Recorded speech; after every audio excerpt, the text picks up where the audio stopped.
जय Hind. Last class में हम लोग देखे थे कि औद्योगिक उत्पाद के निर्माण में सूक्ष्म जीवों का किस प्रकार से उपयोग किया जाता है। उसी में आज आगे हम लोग को कंटिन्यू करना है। वहाँ पर हम लोग देखे थे कि किस प्रकार से सूक्ष्म जीवों के सहायता से अल्कोहल का निर्माण किया जाता है। सूक्ष्म जीव जो होते हैं उनके सहायता से एंटीबायोटिक का निर्माण किया जाता है। उसके आगे आज हम लोग कंटिन्यू करेंगे। इसमें जो ज़्यादातर क्वेश्चन आते हैं वो आपको ऑब्जेक्टिव क्वेश्चन आते हैं चैप्टर से। ये चैप्टर काफ़ी इंपॉर्टेंट है क्योंकि इसमें बहुत ज़्यादा कन्फ्यूजिंग क्वेश्चन बनता है। बहुत सारे सूक्ष्म जीव का नाम है और बहुत सारे उनसे अलग अलग प्रकार के प्रोडक्ट बनता है। इसमें कोशिश करना है कि ऑब्जेक्टिव के फॉर्म में इसको याद करें और जहाँ जहाँ सब्जेक्टिव वाला क्वेश्चन आएगा उसको हम आपको बताते जाएंगे। आज नेक्स्ट हम लोग को जो पढ़ना है वो नया एक टॉपिक है। इसी में है औद्योगिक उत्पाद के निर्माण में सूक्ष्म जीव जो है उसी में, और उसका नाम है रासायनिक एंजाइम। रासायनिक एंजाइम एवं जैव सक्रिय अणु। रासायनिक एंजाइम एवं जैव सक्रिय अणु विभिन्न प्रकार के जो सूक्ष्म जीव होते हैं वहाँ उनका उपयोग अलग अलग प्रकार के एंजाइम के निर्माण में किया जाता है। और वो जो अलग अलग प्रकार के एंजाइम होते हैं, अम्ल होते हैं, उन सभी का उपयोग अलग अलग क्षेत्रों में हम लोग जानते हैं कि किया जाता है। तो इसमें देखते हैं क्या होता है। इसमें लिखेंगे सूक्ष्म जीवों के सहायता से, सूक्ष्म जीवों के सहायता से विभिन्न प्रकार के कार्बनिक अम्लों का, विभिन्न प्रकार के कार्बनिक अम्लों का निर्माण किया जाता है। कह रहा है कि जो सूक्ष्म जीव होते हैं उसका उपयोग कई प्रकार के कार्बनिक अम्ल जो होते हैं उनका निर्माण में किया जाता है। देखते हैं एग्जाम्पल में एक कौन कौन होते हैं। पहला जो होता है उसका नाम है सिट्रिक अम्ल, और ये जो सिट्रिक अम्ल होता है इसका निर्माण किया जाता है एस्परजिलस नाइगर। ये जो एस्परजिलस नाइगर है ये एक विशेष प्रकार का क्या होता है, कवक होता है, और इसके सहायता से सिट्रिक अम्ल को बनाते हैं। सेकेंड जो है वो है एसिटिक एसिड। ये एसिटिक अम्ल क्या होता है, ये एसिटिक अम्ल जो है इसका निर्माण जो होता है वो एसिटोबैक्टर से किया जाता है। एसिटोबैक्टर एसिटाई, और ये एसिटोबैक्टर एसिटाई जो है वो एक प्रकार का क्या होता है, जीवाणु होता है। ठीक इसी प्रकार से नेक्स्ट जो एसिड आता है वो है ब्यूटेरिक अम्ल। ब्यूटेरिक अम्ल, और ये जो ब्यूटेरिक अम्ल होता है इसका निर्माण क्लोस्ट्रीडियम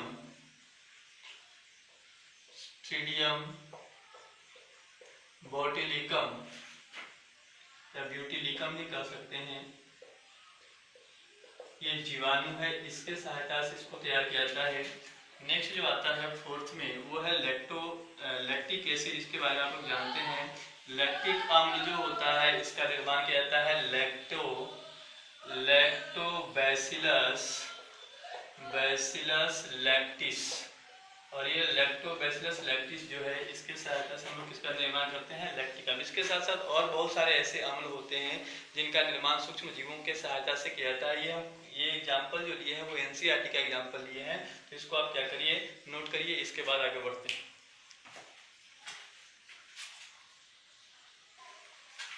नेक्स्ट जो आता है ये एंजाइम है लाइपेज, वहीं से कंटिन्यू करेंगे। लाइपेज का उपयोग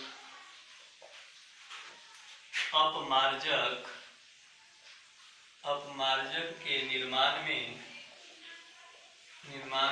किया जाता है। यह कपड़ों में लगे तेल के दाग एवं धब्बों को हटाता है।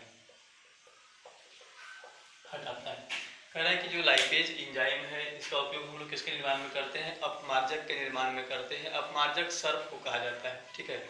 और बहुत देखे होंगे कई तरह के सर्फ होते हैं। कुछ सर्फ ऐसे होते हैं जिनसे कपड़ों में लगे हुए तेल का जो दाग होता है वो छूट जाता है, और कुछ ऐसे होते हैं जिनमें तेल का दाग नहीं छोड़ा पाते हैं। तो ऐसे अपमार्जक है जिनमें जिनसे क्या होता है तेल के दाग जो कपड़ा में लगे हैं वो आसानी से छूट जाता है। वैसे अपमार्जन के निर्माण में कौन सा एंजाइम का प्रयोग किया है? लाइपेज। और ये एंजाइम जो होता है उस कपड़े में लगे हुए जो तेल होता है उसका क्या कर जाता है? पाचन कर जाता है और दाग आसानी से क्या जाता है? समाप्त हो जाता है। अगर नेक्स्ट हम लोग देखें तो नेक्स्ट और होता है एंजाइम। नेक्स्ट एंजाइम है प्रोटीएज। प्रोटीएज एवं पेक्टिनेज। प्रोटीएज एवं पेक्टिनेज जैसे एंजाइम का उपयोग, प्रोटीएज एवं पेक्टिनेज जैसे एंजाइम का जो उपयोग होता है वो हम लोग फल रस को साफ करने के लिए किया जाता है। देखिए जो फ्रूट जूस होता है, जैसे एक फ्रूट जूस हम लोग घर पर बनाते हैं और एक फ्रूट जूस जो आपको पैकिंग वाला कंपनी से बना हुआ आता है, दोनों में फ़र्क होता है। वहाँ से जो कंपनी में बना हुआ पैकिंग वाला आता है वो काफ़ी बढ़िया साफ़ सुथरा होता है, नीट एंड क्लीन होता है, उसमें किसी प्रकार का अशुद्धियाँ मौजूद नहीं, वो ट्रांसपेरेंट दिखाई देता है। जबकि हम लोग जो घर पर बनाते हैं उसमें फल के छोटे छोटे बारीक कण क्या होते हैं? मौजूद होते हैं, इसलिए देखने में वो क्या होता है? थोड़ा सा दूसरे टाइप्स का लगता है। तो ऐसा क्यों होता है? तो जो कंपनी होती है जो बनाती है उनका जो जूस होता है उसको वो क्या करते हैं, उस जूस में प्रोटीएज और पेक्टिनेज जैसे एंजाइम को मिला देते हैं। और ये प्रोटीएज और पेक्टिनेज एंजाइम जो होते हैं उस फल रस में मौजूद छोटे छोटे जो बारीक कण होते हैं फल के, उनको ये क्या कर जाते हैं? पचा जाते हैं, जिसके बाद वो जो जूस होता है वो पूरी तरह से क्या जाता है? नीट एंड क्लीन हो जाता है, ट्रांसपेरेंट हो जाता है। जबकि घरेलू जो हम लोग का बनाया हुआ होता है उसमें हम लोग ये एंजाइम नहीं मिलाते हैं, इसलिए हम लोग का जो जूस होता है वो क्या होता है? थोड़ा सा उसके तुलना में ज़्यादा गहरा रंग का दिखाई देता है। तो ये प्रोटीएज और पेक्टिनेज एंजाइम का उपयोग हम लोग कहाँ पर करते हैं? फल रस को साफ करने के लिए। नेक्स्ट आता है एक जीवाणु है स्ट्रेप्टोकोकस। स्ट्रेप्टोकोकस से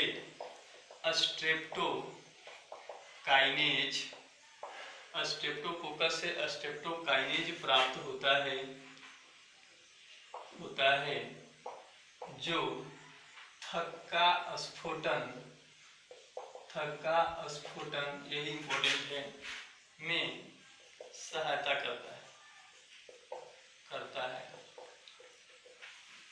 अब जनरली मान लेते हैं कुछ पेशेंट ऐसे होते हैं, पता है कि रक्तवाहिनी में रक्त प्रवाहित होता है, तो किसी कारणवश क्या होता है? रक्तवाहिनी में थक्का बन जाता है, खून जम जाता है, तो रक्तवाहिनी क्या हो जाएगा? ब्लॉक हो जाएगा और उस स्थिति में हृदय के पास जो रक्त का प्रवाह है वो नहीं हो पाएगा। और जब हृदय के पास रक्त का प्रवाह नहीं हो पाएगा तो हृदय से संबंधित कई प्रकार की समस्याएं उत्पन्न होती है, हृदयघात की समस्या उत्पन्न होती है। तो वैसे पेशेंट जिनके रक्त वाहिनियों में रक्त जम गया है और हृदय के पास ब्लड का सप्लाई नहीं हो पा रहा है और या हृदयघात की समस्या उत्पन्न हो रही है रक्त वाहिनियों के ब्लॉक होने से, तो उस रक्त वाहिनी में उपस्थित जो रक्त का थक्का होता है उस थक्का को हटाने के लिए किसका प्रयोग किया जाता है? स्ट्रेप्टोकाइनेज का प्रयोग किया जाता है। और ये जो स्ट्रेप्टोकाइनेज है वो किससे प्राप्त होता है? स्ट्रेप्टोकोकस से प्राप्त होता है। इसी प्रकार से नेक्स्ट हम लोग देख सकते हैं टाइकोडर्मा पॉलीस्पोरम।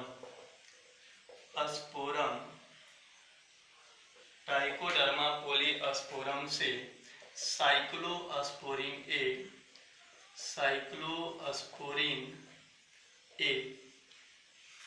प्राप्त होता है जिसका उपयोग प्रतिरक्षा निरोधी कारक के रूप में करते हैं। प्रतिरक्षा निरोधी कारक के रूप में किसका प्रयोग होता है? साइक्लोस्पोरिन। ये जो किससे प्राप्त होता है? टाइकोडर्मा पॉलीस्पोरम नामक कवक से। ये जो टाइकोडर्मा पॉलीस्पोरम है एक प्रकार का कवक होता है और इस कवक से साइक्लोस्पोरिन ए होता है जो प्राप्त होता है। हम लोग पढ़े थे ग्राफ्टिंग और वहाँ पर बताए थे कि हमारा जो शरीर का कोशिका होता है वो पर कोशिका और अपने कोशिकाओं में भेद करने में सक्षम होता है। वैसे व्यक्ति जिनका कोई अंग खराब हो गया है तो उनमें बाहरी अंग क्या किया जाता है? ट्रांसप्लांट किया जाता है। और वैसे व्यक्ति में बाहरी अंग जब ट्रांसप्लांट किया जा रहा है तो उनका जो इम्यून सिस्टम होता है, उनका जो प्रतिरक्षा तंत्र होता है उस अंग के विरुद्ध में एंटीबॉडी निर्माण करता है और एक समय के बाद उस अंग को नष्ट कर देता है, या कह सकते हैं कि उस अंग को रिजेक्ट कर देता है, बॉडी में वो फिर काम करना क्या कर देता है, बंद कर देता है। तो ऐसे व्यक्ति जिनमें बाहरी अंग लगाया गया है, बाहरी अंग प्रत्यारोपित किया गया है, तो उनमें होने वाले रिजेक्शन को कम करने के लिए क्या किया जाता है, वैसे व्यक्ति को इम्यूनोसेप्रेसिव ड्रग साइक्लोस्पोरिन ए दिया जाता है। और ये ड्रग जो होता है वो उनके इम्यूनिटी को, उनके प्रतिरक्षा तंत्र के क्रियाशीलता को क्या करता है, कम करता है, जिससे अंगों का जो रिजेक्शन का चांस होता है वो काफ़ी हद तक क्या हो जाता है, कम हो जाता है। और ये जो साइक्लोस्पोरिन है वो कहाँ से प्राप्त हो रहा है, ट्राइकोडर्मा फोलियोस्पोरम नामक कवक से। तो इसको भी आप क्या कर लीजिए, नोट कर लीजिए, इसके बाद आगे देखते हैं। नेक्स्ट जो आता है वो आता है मोनस्कस। ये मोनस्कस परप्यूरियस। ये जो मोनस्कस परप्यूरियस है, एक प्रकार का ईस्ट होता है, नामक ईस्ट से, मोनस्कस परप्यूरियस नामक ईस्ट से स्टैटिन प्राप्त होता है जो रक्त में कोलेस्टेरॉल के स्तर को कम करता है, कोलेस्टेरॉल के स्तर को कम करता है। ये जो कोलेस्टेरॉल होता है वो लिपिड के नेचर का, फॉस्फोलिपिड के नेचर का एक यौगिक होता है जो हमारे शरीर में बनते रहता है। कोलेस्टेरॉल जो होता है वो दो प्रकार के होते हैं, एक होता है गुड कोलेस्ट्रॉल और एक होता है बैड कोलेस्ट्रॉल। तो जो गुड कोलेस्ट्रॉल होता है वो आपके शरीर के लिए आवश्यक होता है, उपयोगी होता है, जबकि बैड कोलेस्ट्रॉल जो होता है वो हमारे शरीर के लिए नुकसानदायक होता है। उससे कई प्रकार के क्या होते हैं, शारीरिक अनियमितताएं उत्पन्न होती है। तो उस बैड कोलेस्ट्रॉल को कम करने का जो काम करता है वो कौन करता है, स्टैटिन करता है। जो हमारे रक्त में बैड कोलेस्ट्रॉल का लेवल बढ़ता है तो उस कोलेस्ट्रॉल के स्तर को कम करने का जो काम करता है वो स्टैटिन करता है। और ये जो स्टैटिन है वो मोनस्कस परप्यूरियस नामक ईस्ट से प्राप्त होता है। तो ये था जैव सक्रिय अणु का लास्ट लाइन। इसके बाद एक इंपॉर्टेंट टॉपिक पढ़ना है, तो पहले इसको भी नोट कर लो, उसके बाद उस टॉपिक को शुरू करते हैं। नेक्स्ट जो हम लोग को टॉपिक पढ़ना है ये है वाहित मल जल उपचार में सूक्ष्म जीव। इसको इम्पोर्टेंट कर लेंगे।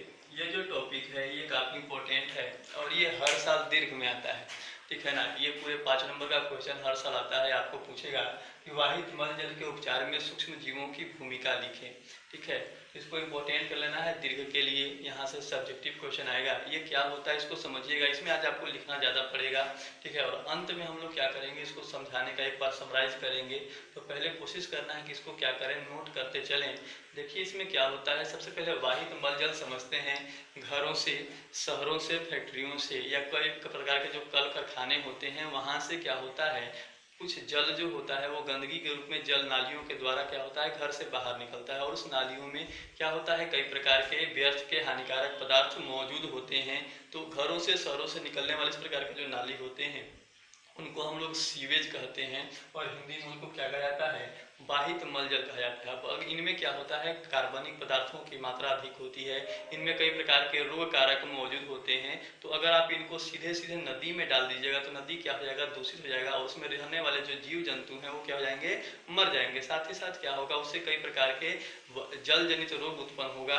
तो ये जो जल है इनसे काफ़ी मात्रा में क्या होता है, प्रदूषण फैलता है और लोग जो हैं कई प्रकार की बीमारियों से ग्रसित हो जाते हैं। तो इससे बचने के लिए क्या किया जाता है, इन जल को नदी में डालने से पहले इनको उपचारित किया जाता है, इनको साफ किया जाता है और तब जाकर के इनको कहाँ छोड़ा जाता है, नदी में छोड़ा जाता है। तो यही पढ़ना है कि वाहित मल जल का जो उपचार है वो किस प्रकार से किया जाता है। तो सबसे पहले हम लोग वाहित मल जल का डेफिनेशन देखते हैं।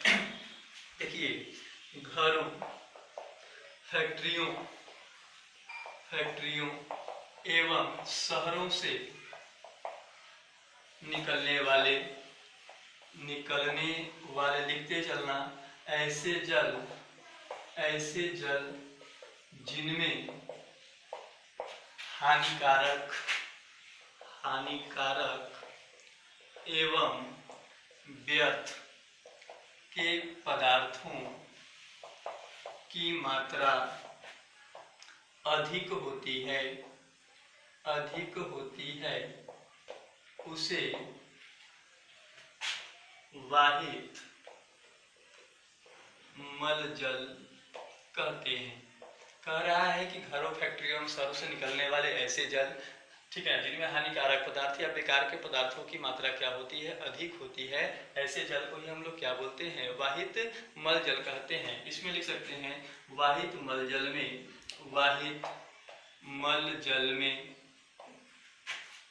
अधिक मात्रा में क्या होते हैं, अधिक मात्रा में कार्बनिक पदार्थ, अधिक मात्रा में कार्बनिक पदार्थ एवं रोग जनक सूक्ष्मजीव मौजूद होते हैं, मौजूद होते हैं। कह रहा है कि ये जो वाहित मलजल जो घरों से निकल रहा है, फैक्ट्रियों से निकल जा रहा है, तो इसमें कई प्रकार के कार्बनिक पदार्थ मौजूद होते हैं, साथ ही साथ इसमें कई प्रकार के रोग कारक मौजूद होते हैं। अतः इसे नदी, तालाब या अन्य जलाशयों में या अन्य जलाशयों में विसर्जित करने से पहले उपचारित किया जाता है, उपचारित किया जाता है। कह रहा है कि इसमें कई प्रकार के रोगजनक और कार्बनिक पदार्थ मौजूद होते हैं, इसीलिए इसको नदी, तालाब या अन्य कोई जल स्रोत जिसमें उसको डाला जाता है, उसमें विसर्जित करने से पहले हम इसको क्या करते हैं, उपचारित करते हैं।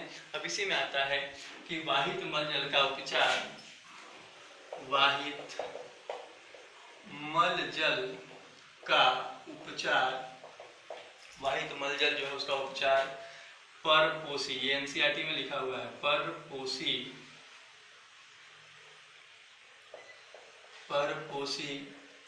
सूक्ष्म जीवों के सहायता से किया जाता है, सूक्ष्म जीवों के सहायता से किया जाता है, जो वाहित मल जल में प्राकृतिक रूप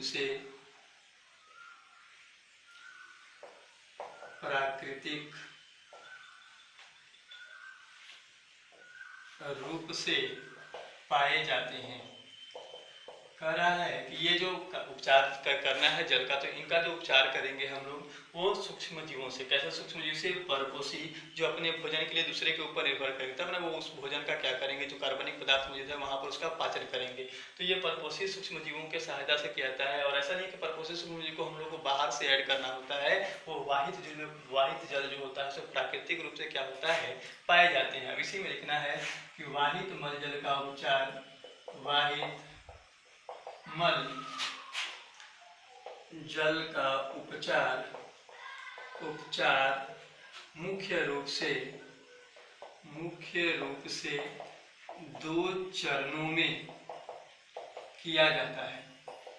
कह रहा है कि ये जो वाहित मल जल है, इसका जो हम लोग उपचार करते हैं वो मुख्य रूप से कितने चरणों में करते हैं, 2 चरणों में करते हैं। तो पहले आप इसको नोट करिए, इसके बाद आगे बढ़ते हैं।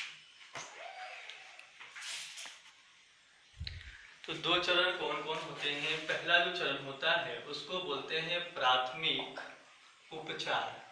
और ये प्राथमिक उपचार क्या होता है, लिख सकते हैं, उपचार के इस क्रम में वाहित मल जल को निस्यंदन या वाहित मल जल में उपस्थित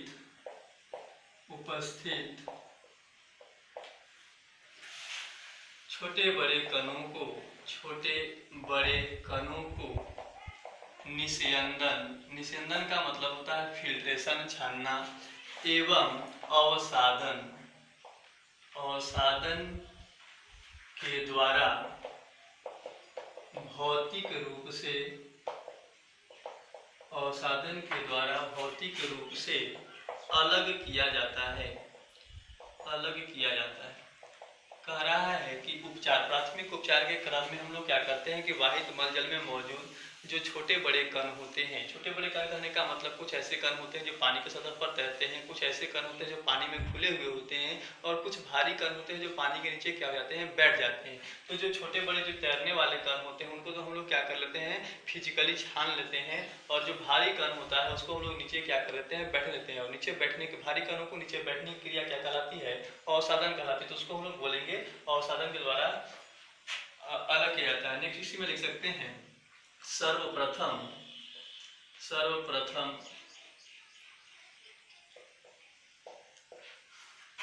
कूड़े करकट वाहित मलजल में लिख सकते हैं, वाहित मलजल में मौजूद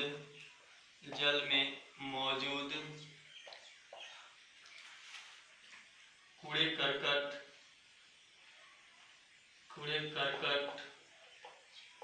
जो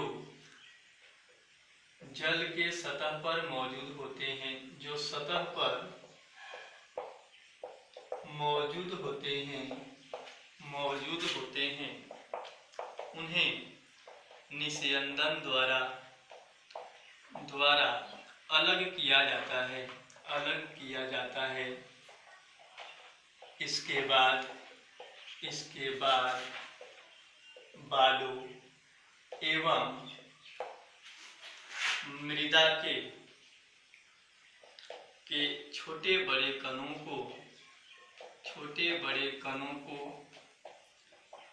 अवसादन द्वारा अलग करते हैं।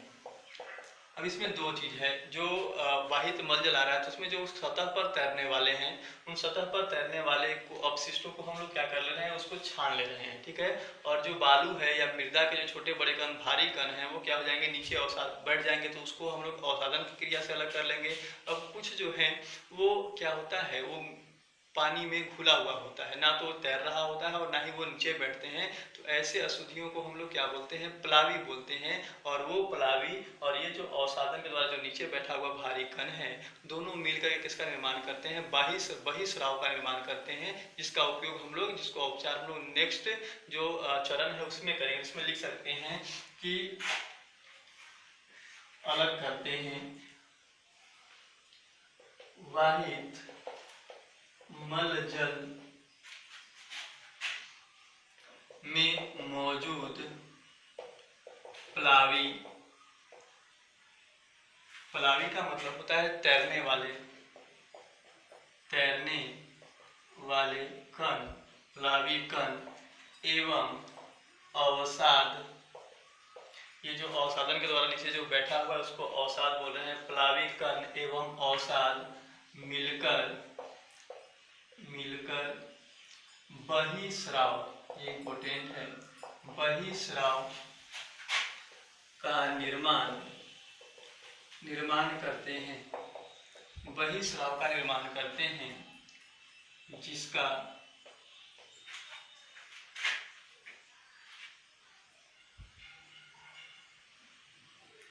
जिसको द्वितीय उपचार के लिए प्राथमिक निस्यंदन टैंक से वायुवीय टैंक में भेजा जाता है। अब कह रहा है कि ये जो प्लावी कण, जो जल में घुले हुए प्लावी कण है, सतह पर तैर रहे हैं, और नीचे बैठा हुआ जो अवसाद है, ये दोनों मिलकर किसका निर्माण करेंगे, बहिस्राव का निर्माण करेंगे। उसको इफ्लुएंट कहते हैं, बहिस्राव करते हैं। और अब इस बहिस्राव को हम लोग किसके लिए भेजेंगे, द्वितीय उपचार के लिए। कहाँ से, प्राथमिक निस्यंदन टैंक में। ये जो कहने का प्राथमिक उपचार जो हो रहा है वो कहाँ पर हो रहा है, प्राथमिक निस्यंदन टैंक में हो रहा है। तो वहां पर जो बहिस्राव के रूप में बचा है अपशिष्ट, उस अपशिष्ट को हम लोग द्वितीय उपचार के लिए प्राथमिक निस्यंदन टैंक से निकाल कर कहाँ पर भेजेंगे, द्वितीय टैंक में भेजेंगे। तो इसको आप प्राथमिक उपचार, इसको नोट करें। इसको एक बार हम समझाएंगे लास्ट में, लेकिन पहले इसको क्या कर लेना है, नोट करते जाना है।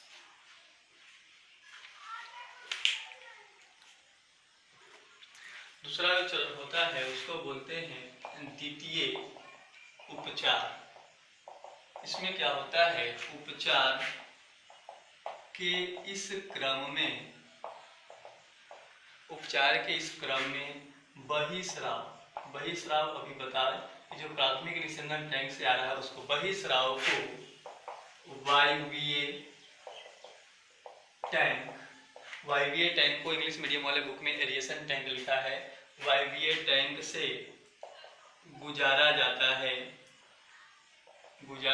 है जहां इसे लगातार घुमाते हैं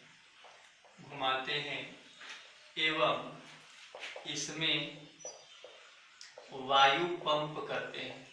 जहाँ इसको लगातार घुमाते रहते हैं और इसमें क्या करते हैं, वायु पंप करते हैं। अब जब हम लोग इसको लगातार घुमाते रहेंगे बहिस्राव पहुँचने के बाद और इसमें वायु पंप करेंगे तो इसमें वायवीय जो सूक्ष्म जीव होते हैं और कवक जो होते हैं उनका तीव्र गति से क्या होता है, वृद्धि होता है। इसमें लिख सकते हैं वायु पंप करते हैं, इससे वायुवीय सूक्ष्म जीवों में सशक्त या तीव्र गति से सशक्त वृद्धि होती है।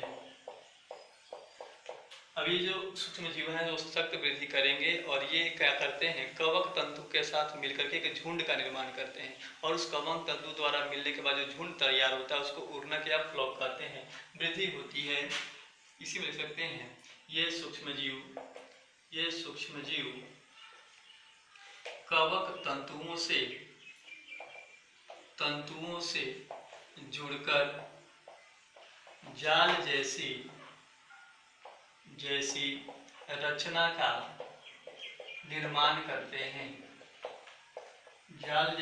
का निर्माण करते हैं जिसे उर्नक, ये इंपॉर्टेंट लिख रहे हैं, उर्नक या अंग्रेजी में फ्लॉक कहते हैं। ये एक्सरसाइज में भी क्वेश्चन दिया हुआ है और टेस्ट में भी आया है कि उर्नक या फ्लॉक क्या होता है। तो जब वायवीय टैंक में वायु को पंप किया जाता है तो उसमें वायवीय सूक्ष्म जीवों का तीव्र गति से वृद्धि होता है और ये वायवीय सूक्ष्म जीव जो होते हैं वो कवक तंतुओं से जुड़ करके जाल जैसी रचना का निर्माण करते हैं और उसी जाल जैसी रचना को हम लोग क्या कहते हैं, उर्नक या फ्लॉक कहते हैं। इसके बाद क्या होता है, इसके बाद वायवीय सूक्ष्म जीव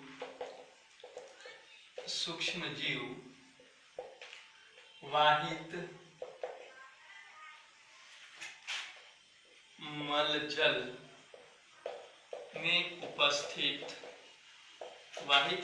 में उपस्थित कार्बनिक पदार्थों का पाचन करते हैं जिससे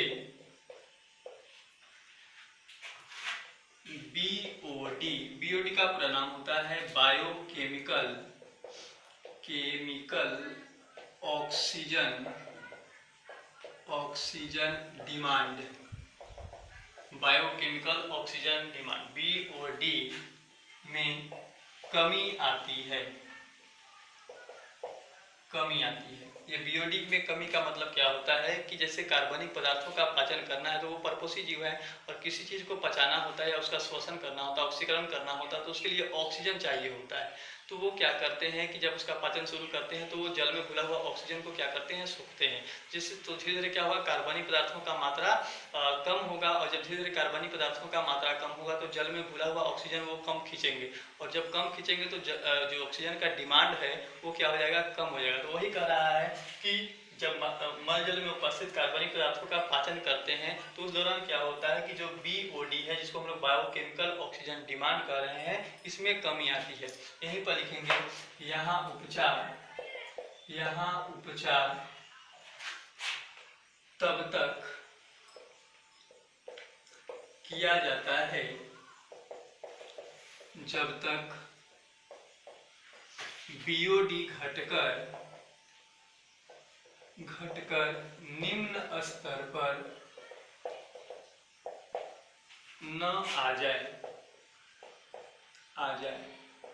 कह रहा है कि यहाँ पर उपचार हम लोग कब तक करते हैं, जब तक बीओडी का जो ऑक्सीजन का मांग है वो पूरी तरह से घट कर एकदम समाप्त ना हो जाए, एकदम कम ना हो जाए। अब ऑक्सीजन का डिमांड कम होगा, इसका मतलब जो है कि अब कार्बनिक पदार्थ जल में नहीं है, और जब जल में नहीं तो उनका पाचन नहीं हो रहा है। जब पाचन नहीं हो रहा तो ऑक्सीजन का डिमांड भी क्या होगा, नहीं होगा। तो यहाँ पर वही कह रहा है कि वहाँ पर पाचन जो है या उपचार तब तक करते हैं जब तक जल का जो बीओडी है वो घट करके कहाँ तक आ जाए, निम्न स्तर तक न आ जाए। इसके बाद यहाँ से हम लोग क्या करते हैं, इस बहिस्राव को निकालते हैं और उसको नेक्स्ट हम लोग कहाँ पर भेजते हैं, नेक्स्ट टैंक में भेजते हैं, निस्यंदन टैंक में भेजते हैं। फिर आगे लिखते हैं यहाँ से, इसको यहीं पर नोट कर लीजिए, इसके बाद आगे बढ़ेंगे तो पहले इसको नोट करिए।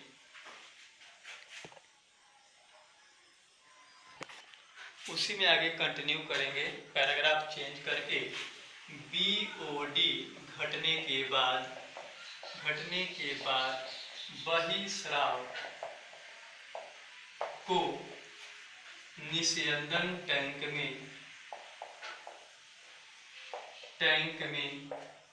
भेजा जाता है। नेक्स्ट टैंक है द्वितीय उपचार में हम लोग क्या करते हैं, जैसे ही बीओडी घट जाता है वहां से उस जो भी बहिस्राव है उसको पुनः कहाँ पर भेजेंगे, निस्यंदन टैंक में भेजा जाता है, जहां जीवाणु वीए झुंड अवसाद के रूप में परिवर्तित होते हैं। अवसाद के रूप में परिवर्तित होते हैं कि मतलब होता है कि जैसे ही बहिस्राव को बाहर निस्यंदन टैंक में भेजेंगे तो उसके साथ साथ वहाँ पर जो वायवीय सूक्ष्म जीव जो थे और कवक जो थे वो भी वहाँ पर पहुँचेंगे और वो क्या होते हैं, नीचे बैठने लगते हैं। तो उसी को बोल रहा है कि अवसाद के रूप में क्या होते हैं, परिवर्तित होते हैं। तो वो जो अवसाद जो है वो नीचे टैंक में बैठ जाएगा तो उससे एक मल तैयार होगा, एक अपशिष्ट तैयार होगा, और उस अपशिष्ट को हम लोग क्या बोलेंगे, सक्रिय अवमल कहते हैं, सक्रिय अवपंक कहते हैं। इसमें लिख सकते हैं इस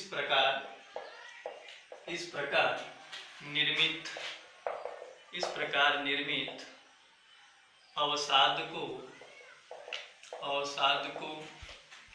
क्या कहते हैं, सक्रिय अवपंक कहते हैं।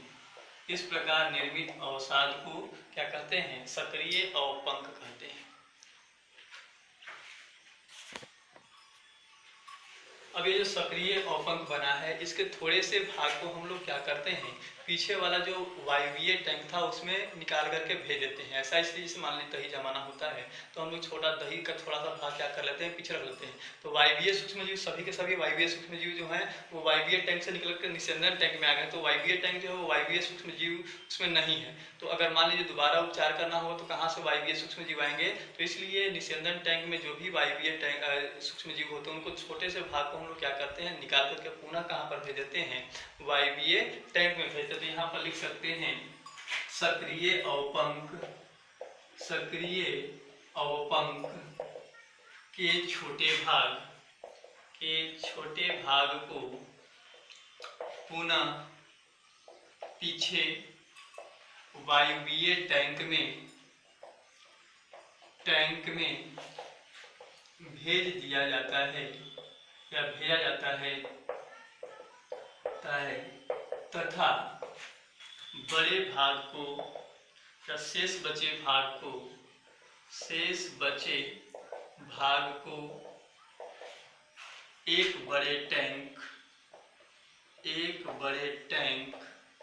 जिसका नाम क्या है, अवायवीय, एक बड़े टैंक जिसे अवायवीय अवपंक, ये हिंदी नाम लिख रहे हैं, अवायवीय अवपंक संपाचित्र, या इसी का अंग्रेजी नाम होता है एनएरोबिक स्लज डाइजेस्टर में भेजा जाता है। कह रहा है कि निस्यंदन टैंक से थोड़े से भाग को हम लोग पीछे पुनः वायवीय टैंक में भेजेंगे और जो बाकी बचा शेष भाग है, बड़ा भाग है, उसको एक बड़ा टैंक में भेजते हैं। उस बड़ा टैंक का नाम क्या है, अवायवीय अवपंक संपाचित्र या एनारोबिक सरल डाइजेस्टर भेजा जाता है। अब ये जो एनारोबिक नाम कहने का मतलब यहाँ पर कैसे सूक्ष्मजीव होंगे, अवायवीय सूक्ष्मजीव होंगे, ठीक है, जो ऑक्सीजन की अनुपस्थिति में पाचन करते हैं। तो यहाँ पर लिख सकते हैं, यहाँ उपस्थित अवायवीय अवायवीय सूक्ष्म जीव, जो वायवीय सूक्ष्म जीव है उनका, अवायवीय सूक्ष्म जीव, वायवीय सूक्ष्म जीव एवं कवकों का पाचन करते हैं। कह रहा है कि यहाँ स्लज डाइजेस्टर जो है यहाँ पर अवायवीय सूक्ष्म जीव हैं और जो निस्यंदन टैंक से जो बहिस्राव आया है, सक्रिय अवमल आया है, उसमें उपस्थित जो वायवीय सूक्ष्म जीव हैं और जो कवक है उनका क्या होगा, यहाँ पर पाचन होगा। पाचन के दौरान गैसों का, पाचन के दौरान गैसों का मिश्रण मुक्त होता है। गैसों का मिश्रण इसमें लिख सकते हैं जैसे, गैसों का मिश्रण जैसे CH4 methane, H2S hydrogen sulphide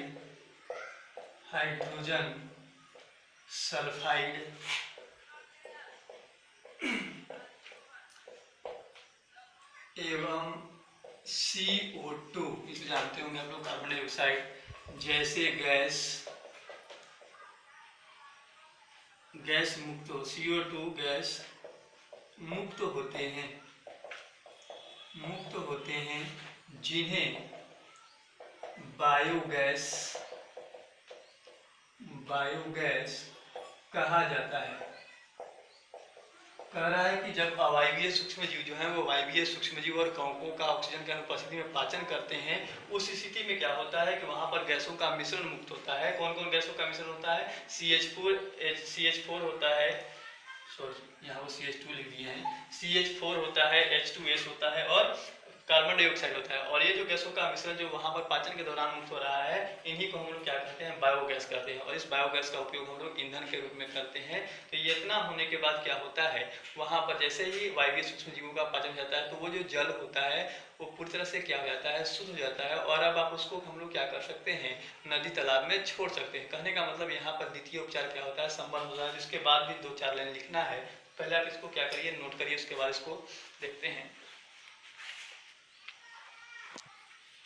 अब इसी में लिख सकते हैं द्वितीय उपचार के बाद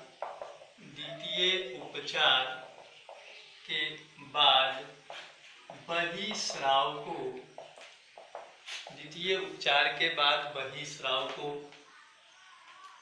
प्राकृतिक जल स्रोत जैसे नदी, तालाब एवं झरनों में छोड़ दिया जाता है।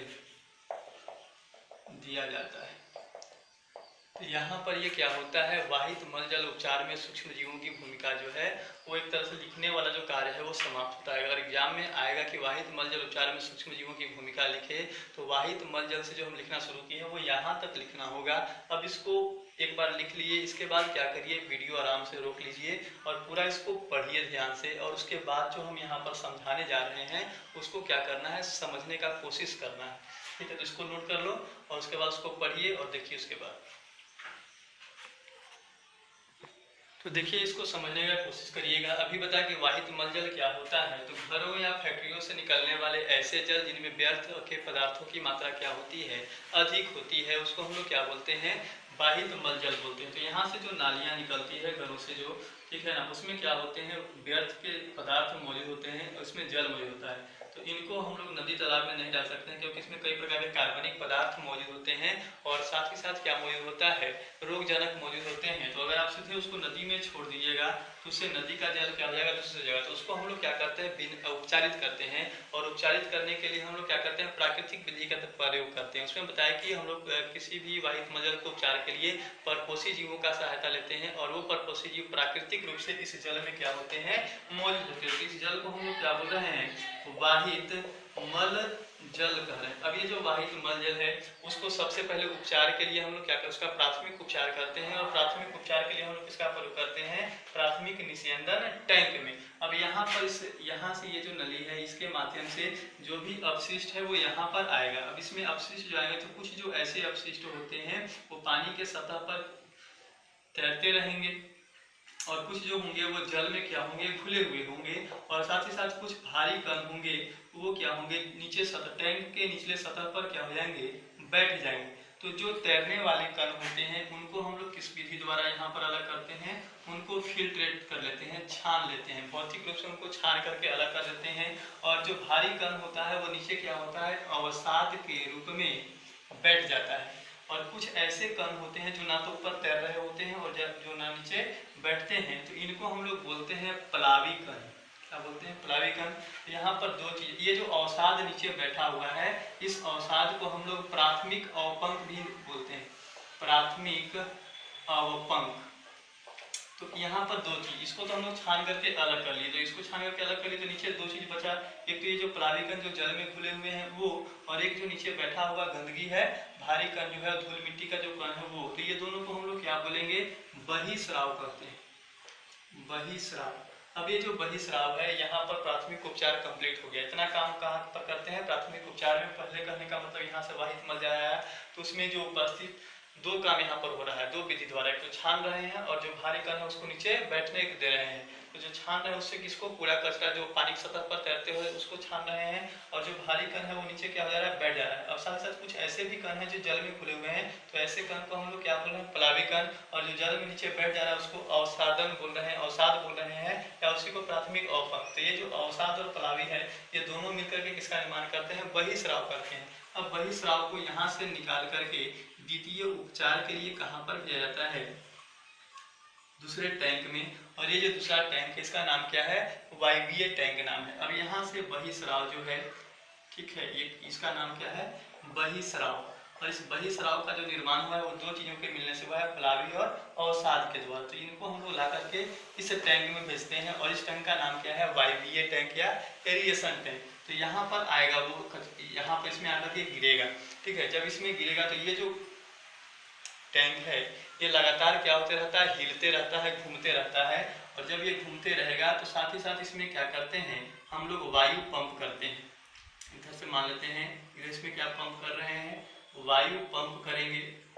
अब वायु पंप करेंगे तो यहाँ पर क्या होता है, वायवीय सूक्ष्म जीवों का, जो वायवीय सूक्ष्म जीव होते हैं उनका तीव्र गति से वृद्धि होता है। और वो किससे जुड़े होते हैं, कवक तंतु से, कवक का जो माइसिलियम होता है उससे जुड़े होते हैं। तो इससे एक झुंड तैयार होता है और इस झुंड को हम लोग क्या बोलते हैं, उर्नक या फ्लॉक कहते हैं, फ्लॉक कहते हैं। अब यहाँ पर ये जो बहिस्राव है वो आकर के इसमें गिरेगा, और बहिस्राव गिरेगा यहाँ पर आकर के, तो इसमें क्या है, कार्बनिक पदार्थ मौजूद है, कार्बनिक पदार्थ।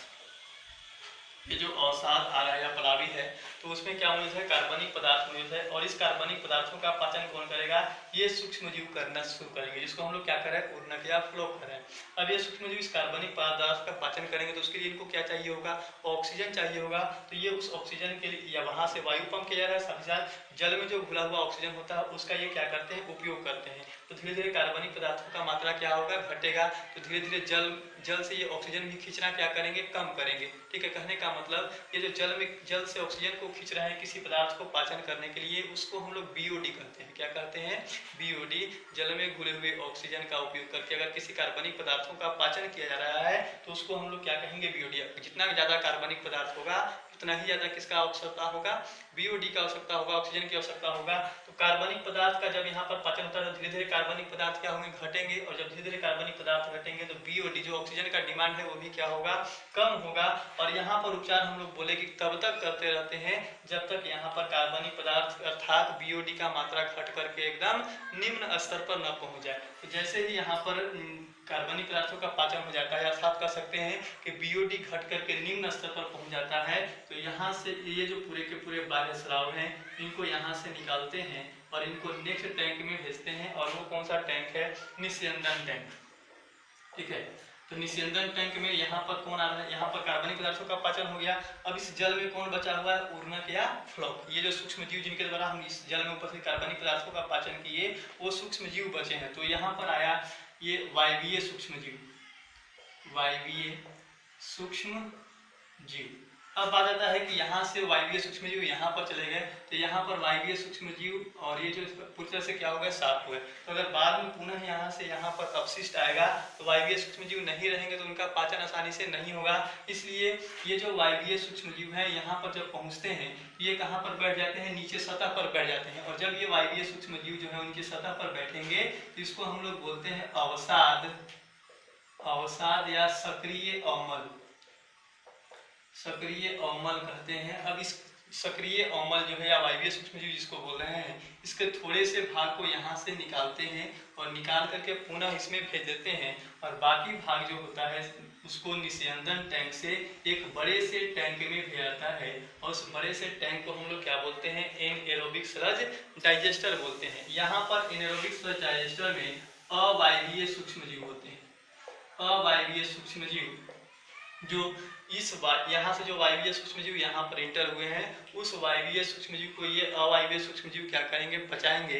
और जब उनका पाचन होता है तो यहाँ पर बायोगैस मुक्त होता है। क्या मुक्त होता है, बायोगैस। बायोगैस में बताया कि मीथेन होता है, हाइड्रोजन सल्फाइड होता है और कार्बन डाइऑक्साइड होता है। इस प्रकार से बायोगैस मुक्त होता है और उस बायोगैस का हम लोग उपयोग किसके रूप में करते हैं, ईंधन के रूप में प्रयोग करते हैं। बायोगैस जो यहाँ से मुक्त होगा उसका प्रयोग ईंधन के रूप में। अब यहाँ पर ये जो अवायवीय सूक्ष्मजीव है वो किसका पाचन कर रहे हैं, ये पाचन कर रहे हैं वायवीय सूक्ष्मजीव का। तो ये वायवीय सूक्ष्मजीव भी क्या हो गए, पूरी तरह से समाप्त हो गए। और अब इसके बाद जो है वो इस जल को यहाँ से कहाँ पर जाता है, नदी या तालाब में। और इसके बाद जो है वो जल का द्वितीय उपचार संपन्न होता है।